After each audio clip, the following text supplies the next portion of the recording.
This is a data overview of Smyrna Elementary and presented to the data analysis team at Mount Vernon Presbyterian School to compare and contrast differences and similarities that could change our own ways of assessing and analyzing.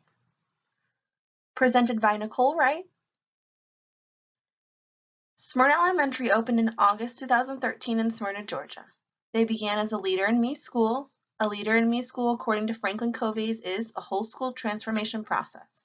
It teaches 21st century leadership and life skills to students and creates a culture of student empowerment based on the idea that every child can be a leader. The purpose of this data overview is to discover areas of strengths and weaknesses while reviewing and analyzing student achievement results, standardized tests, demographic data, student population, and student transient rate. The data collection interpretation for the 2013, 2014, 2015, and 2016 school years to increase data awareness, improve community understanding, and possibly redirect a school improvement plan. Let's begin by looking at Smyrna Elementary's demographic data and continue by looking at where they compare to state and county standards.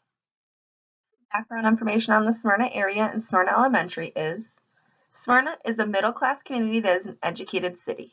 That's most common age groups are mid-career and young professionals.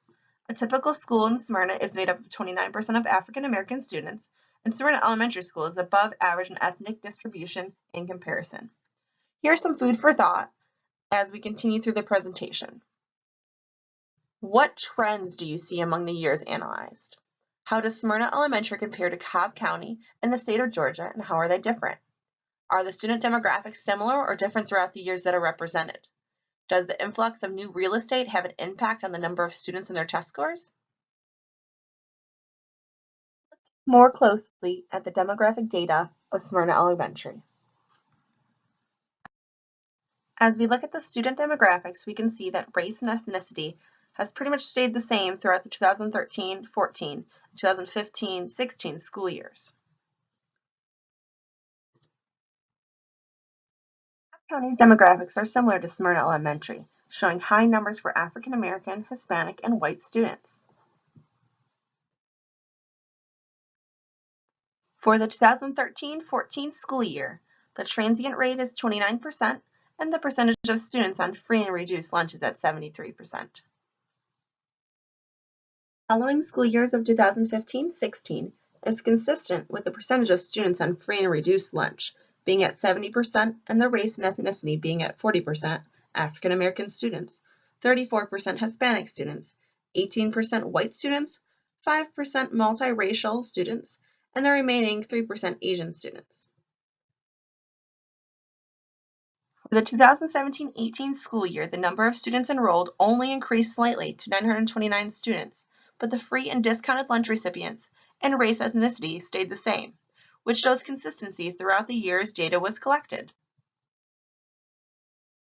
As you can see by the line graphs represented for the 2013-14 school year, student demographics for Smyrna Elementary compared to Cobb County and the state of Georgia only differ when it comes to the percentage of white students enrolled. Smyrna Elementary is at 18%, whereas Cobb County is at 40% and the state of Georgia is at 43%. In the 2015-16 school year, we begin to see a difference in the percentage of Hispanic students, 34% for Smyrna Elementary, Cobb County is at 21%, and 13% for the state of Georgia. Some observations that I've discovered are overall race and ethnicity stayed consistent throughout the 2013-14, 2015-16, and 2017-18 school years. The general consensus of gender is similar as well, roughly total half female and half male students. Over the past school years, free and reduced lunch has stayed consistent around 70%, and the surrounding area is flourishing in new housing complexes being built, and the area's popularity is bringing in more diversity because of SunTrust Park being built. From looking at the attendance records of Smyrna Elementary, I noticed some trends for the school years present. Students with disabilities were absent more than 15 days for the years present. In 2013-14, the percentage was 14%. In 2014-15, the percentage was 11%. And in most recent data for 2015-16, the percentage of 15 or more days absent was 17%. This makes me think that there's an underlying problem with resources given to students with disabilities. Before we look at assessments and personnel for Smyrna Elementary, I wanted to pose some questions for thought. What alterations can be made by teachers to affect positive change in the classroom? What could teachers, administrators do in the short and long term to enact change in the data presented? Looking at the data from the teachers, administrators, and support personnel for Smyrna Elementary, I found them very promising. More than 30 teachers carry a master's degree or higher for education, and over half the population have over 10 years of teaching experience, and about half are full-time employees. With the amount of experience that staff members hold, I think that with the right plan in place, overall school scores will be on the rise. When analyzing reading levels for Smyrna Elementary in comparison to Cobb County in the state of Georgia, I discovered that they are relatively similar.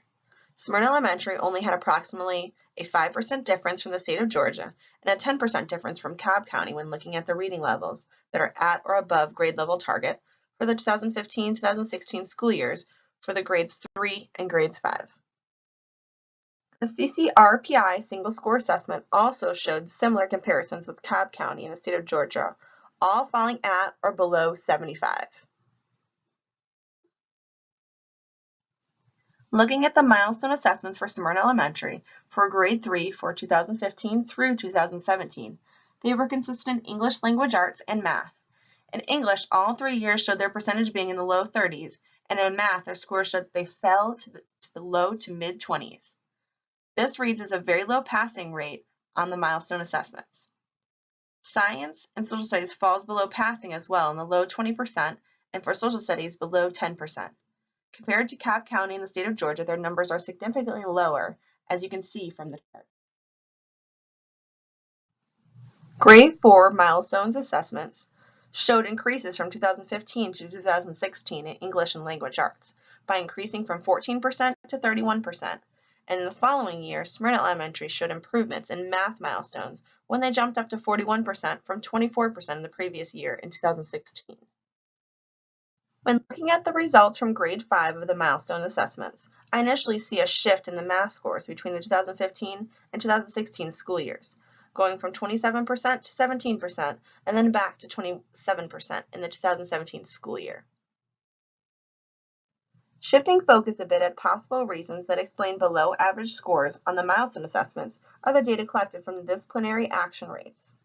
I noticed that the percentage of students who received disciplinary action at Smyrna Elementary School through out of school suspensions was at 6%, and those that were held back a grade was at 3%. Looking closer at the data on out of school suspensions, over 15% of those students are learning disabled and 4% are English learners. Retention rates at Smyrna Elementary show that 3% of students were held back a grade and 7% were English language learners. I think that the data is very telling. Now that we have looked at Smyrna Elementary's demographics, assessment scores, and factors contributed to school climate, let's talk about notable strengths they have under their belt. Stakeholders successfully opened Smyrna Elementary School as a Franklin Covey Leader in Me school.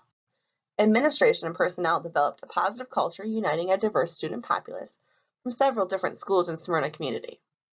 They provided rigorous, differentiated instruction resulting in positive outcomes on state standardized tests through significant challenges by closing the achievement gap. And they did all of this hard work to foster relationships among the diverse families and to build a broader base of support and involvement among all stakeholders. Taking a glance at their gifted and talented programs.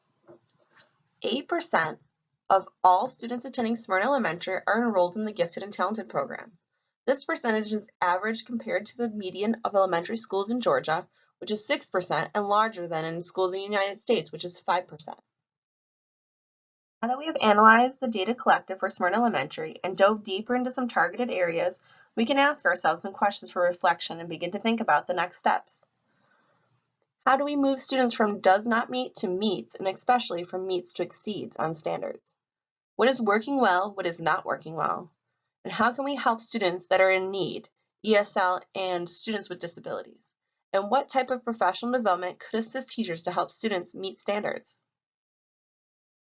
Next steps. How might we target students with learning disabilities to structure educational plans that will meet their needs? Possibly by addressing attendance issues, Giving them more in-school care to meet their needs they are having to address outside of school? How might we offer support to English language learners so that their needs are being met? By providing tutors and other support personnel? Staging meetings for family and community members that need additional support to understand school assessments and school requirements? Some things to think about for the next steps. Thank you for listening to my data overview presentation on Smyrna Elementary School. This has been presented by Nicole Wright. Thank you very much.